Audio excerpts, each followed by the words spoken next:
This podcast episode is made possible by wowdigital.com, your trusted partner for nonprofit and charity website and design. Hey everybody, welcome back to the Nonprofit Digital Success Podcast. A few episodes ago, I talked about the mentoring and coaching that I'm doing for nonprofit consultants, as well as other digital agency owners. And this is part 2. I've got more ideas, topics, things that you need to be thinking about if you are a for good consultant, if you're helping anybody in the nonprofit, charity, NGO, community-based organization space. You're going to want to listen to this episode, so tune in.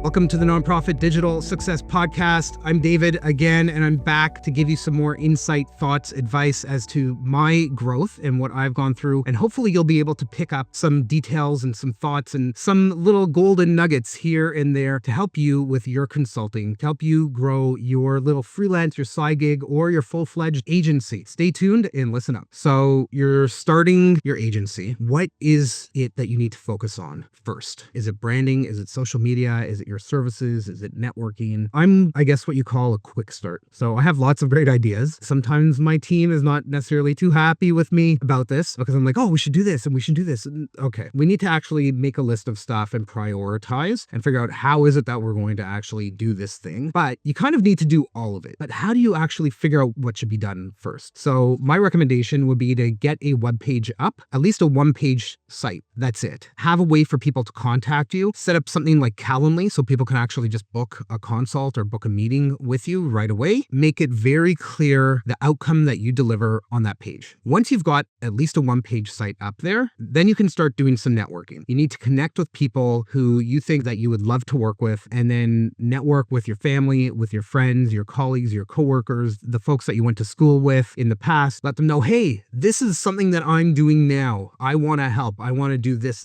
and this. Do you know anybody? Is there anybody you can put me in touch with? So the networking part is really the second thing that I would focus on. And we need to remember, I'm very much a pixel perfect, very typical A-type personality. Everything has to be perfect.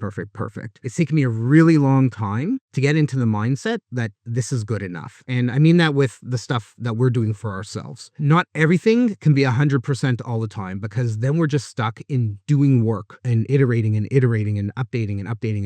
And we're not actually taking a step forward. We're not actually doing anything and making things happen for us. Get a page up, whatever it looks like, start talking about it, start networking, start letting people know about what it is that you're doing. And if it's like 80%, awesome. You can make changes and updates and tweaks to it. One of my mentors would say, I'm flying the plane as I'm building it. And that's very much what you just need to do. You need to actually get started and put one foot in front of another and start walking down that path. So you're networking, you've got a page up or a website, multiple pages, a blog, whatever it happens to be. You've got a way for people to contact you. Maybe it's a contact form. I really don't advise putting your email address on the page. I'd really recommend getting a contact form, or like I said before, a Calendly link up there. People are booking calls with you, or they're filling out a form, they're getting in touch, they're sending you an email, whatever that process happens to be. How do you actually get them to become a customer, to become a client of yours? How do we get them to convert? There's a lot of things that happen during the process. And what I've learned from my mentors is that you need to have more interactions with the people, because that helps build the trust factor with you. People want to hire businesses, consultants, freelancers, people that they know, like, and trust. And the only way that you can build the rapport with them is to meet with them. So all the interactions, my experience has been, and consultants that I've been mentoring and coaching, their experience has been, it takes anywhere from 7 to 8 interactions with somebody for them to know, like, and trust you. And at that point, they'd be willing to hire you. And obviously, like, the bigger the spend you're asking from somebody, the more interaction you need to have with them over time. If you're trying to sell somebody something for $50, that's really a low budget, low ticket offer. They probably don't need to have much interaction with you. If you want to sell somebody something for $100,000, they need to have more interaction, more meeting time with you. And I always prefer having Zoom meetings or going to meeting with them in person if they are local to you. COVID really kind of got rid of a lot of the in-person meetings, but maybe that's something that you still want to do. Maybe you really enjoy,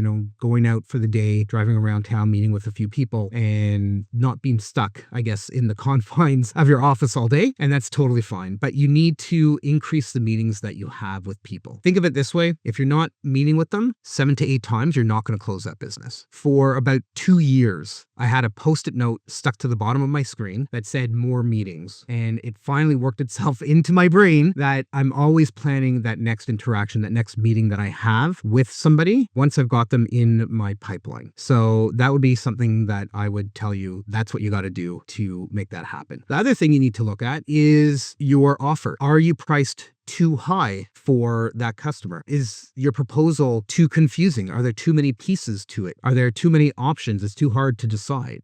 There's a TV show, Gordon Ramsay, I forget what it's called, but he goes into these restaurants and he looks at the menus. It's like, you have 200 things on this menu. It's impossible for people to pick. You need to cut this down to like 10. Make it simpler, less chaotic, and then it saves the kitchen. It saves all the wasted food that you've bought, right? So if you think of that in terms of the work that you're doing, if you have fewer options, it's easier to actually deliver the work. It's easier to talk about the work, and it's easier to explain it. And it's easier for prospects to go, yeah, this is what I need. So that's what I would focus on for helping get people to jump over that fence and go, you know what? I want to work with you. All right. The next question is, how can I tell if a client is actually going to value my time and expertise? There's red flags with this, and it kind of jumps around depending on. One of the red flags for me is when I hop into a Zoom for the first or second time with a prospect and they just start overtaking the entire conversation. That's a bit of a red flag for me. That to me lets me know that they've met with other people. They know who they want to hire, but they're just going through the motion because they need to have so many quotes. And quite often my experience with those type of people or those personalities is that they will start nickel and diming when it comes time to figuring out the cost of the project. I'm all for adjusting scope of work. Don't get me wrong. It's not like, all right, this is going to be $50,000 and that's it, or $10,000, that's it. There's no wiggle room. No, we can adjust the scope. We can adjust the deliverables, which would ultimately affect the bottom line on the project, the investment that we're asking these people to put into their organization. If they start nickel and diming, that's also a red flag. That to me means that they don't value the work that we're doing. I've gotten to the point with my agency where I know who our ideal customer is, what their operating budget range is, where they have a few people in their marketing communications team, or they have a few people that are dealing with their website, but they're busy with all their day-to-day work. They don't have the time to deal with redesigning their site because they're struggling with just keeping up with everything that they have to do, or they don't have the expertise in their team to actually pull it off because their website is 3,000 pages and it's just way too overwhelming. When I have conversations with them, I can tell by their facial expressions, by the answers to the questions that I'm giving them, to the questions that they're asking, whether or not they're actually really interested, whether or not they actually really care about the value that my team brings to the table for them. So it's a little bit of a hard question to answer because it is very subjective. If they've booked a call with you and they have a lot of clarity about what they need, chances are that they actually really care about your expertise. They might not care so much about your time, but they value the expertise, which is why they've reached out, which is why they're meeting with you. I know that in my Calendly link, I asked them a few qualifying questions. So before I even hop into the meeting with them for the first time, I've got some answers and I know where they're at in their buying process, in their decision making. So hopefully that's something that can help you as well. All right, how do I balance client work and growing the business? And I did talk about this a little bit earlier. You need other people in your team, or you need to increase your pricing so that you have less work, but the same amount of money coming in. But once you've got people in your team and once you've got systems and processes, then it becomes an organization issue. It becomes allocating proper time. My little tip for you here is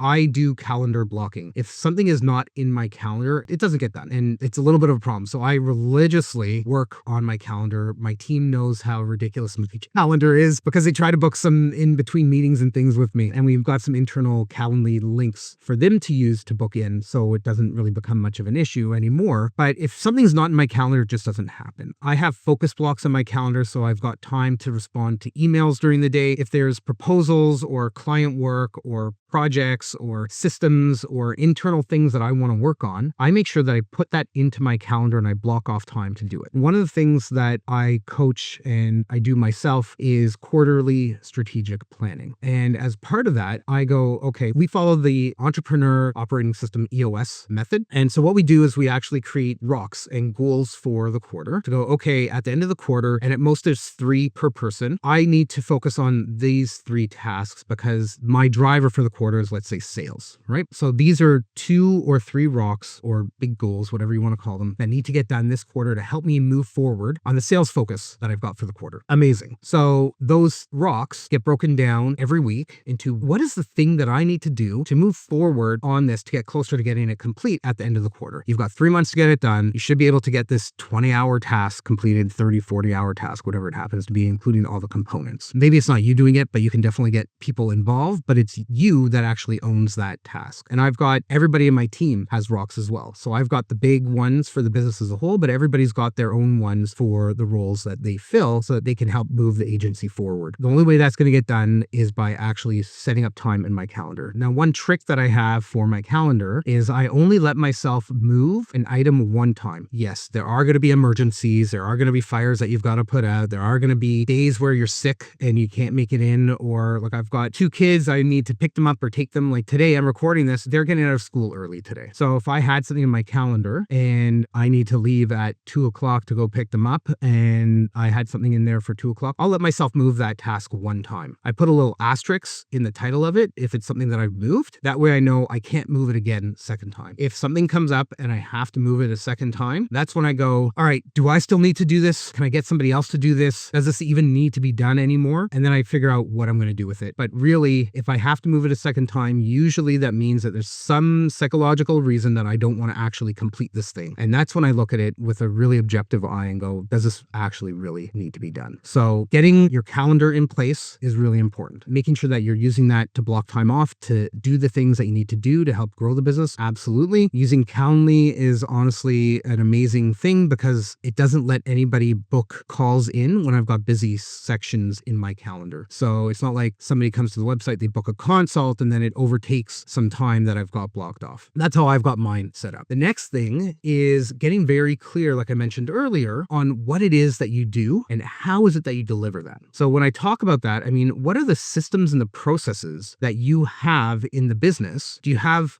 SOPs, documentation around how you complete this, and this? Is that something that you can give to somebody else and they can walk through it step by step and get that thing done? If not, you need to start with that right now. We use a tool called Komodo deck to build out our SOPs in our library. We also use ClickUp inside of the agency for project management, managing tasks, managing requests from clients as well. I highly recommend that. If you want to deep dive on that, just hop over and just go to wowdigital.com/consult and book a call with me. Happy to walk through and show you how we're doing our product management. Even if you are a nonprofit and you're not a consultant, you need to have systems and processes. So when somebody gets in touch with you, hey, we need a poster to advertise this event that we're doing, or we need Instagram posts, or we need to do some video, you know exactly how you're going to do it from start to finish and all the steps in between so that you make sure that you didn't skip anything. The third part, how balancing client work with business growth, and that is automation. Are there any tools and systems that you can use to help automate anything? So I'm talking things like Zapier or Make.com or Albato, where you can take data from one thing and automatically move it over to another. In ClickUp, there's AI and automations as well. Is there stuff that you could use ChatGPT agents for, N8N, to start moving data between different AI platforms and prompts and stuff? Take a look at those and go, okay, map out your process. I've done this on my iPad where I went, all right, start to finish, here's what a project looks like. Where can we optimize? Where do we need feedback from the client? Where do we need this, and this to go, how can we streamline this, make it easier, make it less cumbersome, make it ultimately more profitable? If you can streamline processes and you can still deliver something really high quality that benefits the client, but you can automate some of it, that's going to end up saving you time and ultimately putting some more money in your pocket as well. The next question is, what does scaling look like for a solo consultant? And how do you know if you're ready? A few people recently have been in touch with me saying that they're just just doing this as like a little bit of a side business. They need some extra cash, or you know what, they're not really so interested in the business, their full-time job that they're working in right now. So they're looking at doing some other stuff. There is a point in time where you're going to end up with more than enough work to take over the full time. The thing that you need to pay attention to is where are the next projects coming from. If you think of it as like a CRM, a customer client relationship management tool, you have a pipeline in there, a sales pipeline usually, and where are people at in the various stages of your pipeline. I think in ours, we've got like 14 steps in our pipeline. Figure out what you want your pipeline to be. It could just be as simple as initial contact, first meeting, second meeting, proposal presented, client signed, or project lost. Could just be like 5-6 steps like that. But as you're working on the work, you also need to focus on marketing so that you've got the next projects set up. I know that for us, it's usually 3 to 4 months from that initial contact that they'll sign with us. If they're going to sign with us, it's usually 3 to 4 months. As of late, that's shifting a little bit longer because of everything that's happening in the United States right now. People are a little bit more concerned about investing in their organizations versus keeping cash flow. So there's some interesting conversations happening there. But barring that, once you've got enough work and you've got leads coming in on a regular kind of consistent basis, maybe you've got 2 calls a week with prospects, that's when you start to go, okay, I can actually make this thing work. And it's going to be really hard. I started Wow Digital because I was restructured from the hospital that I was working at, and I was looking for work. It's a full-time job. This was about 9 years ago. And I just kind of ramped up my freelance. I started getting project. And I finally said, you know what, I'm done. I'm not looking for work anymore, for full-time work. I'm just going to focus on the agency. And that was one of the best decisions I ever made, because that allowed me to actually really go all in on the business, make sure that I've got leads coming in, that I'm converting them into sales, that we're able to deliver, and we're able to grow the agency to get to the next step. And those are really kind of like the 4 phases of your business that you need to focus on. So I'm not sure if I'm actually answering this question, but yeah, you need to get other people involved, get somebody helping you out, even on a part-time basis, like 5 hours a week kind of thing, so that you can start getting them to help you. And once you start building up processes and you're like, oh, okay, yeah, you know what? This is what we do and I can deliver extremely well. And these are the results that we're getting. That's when your gut is going to tell you can actually do something with this. And at that point, you just got to go for it. You need to, at some point, just go all in on it if it's something that you are passionate about and something that you really want to do. Awesome. I talked about mentorship. I talked about clarity. I talked about growing your business. I talked about mindset. I talked about systems and operations. I hope that you've stuck through to this point right now, that you've been able to get some great thoughts and advice from me. And to everybody listening, to you, I want to challenge you to actually sit down over the next day and plan out what it is that you can do and what you think you do better than anybody else. And plan that out. Just think about it and write it down. You want to take that one step further? Send me an email with what it is that you've written down. Be accountable. Once you put it out there into the universe and you write it down and you say it out loud and it's something that you really truly believe, you are going to make magic happen for yourself. So send me an email, david@wowdigital.com. Do this today or tomorrow, and I'm looking forward to hearing from you. If you feel like you need support, that there's something kind of missing that you'd like some clarity on, I'd love for you to head over to wowdigital.com/consultants. Book a free consult with me. Even if you're just starting up or looking to break through a little bit of a plateau, it happens to all of us. It happens to me still as well. I can help give you some clarity on the next steps that you need and the path that you need to take in order to get there. So to everybody listening, if you're looking for any of the information that I've talked about, head over to our podcast page at nonprofitdigitalsuccess.com. Click on this episode for all the details. And until next time, keep on being successful.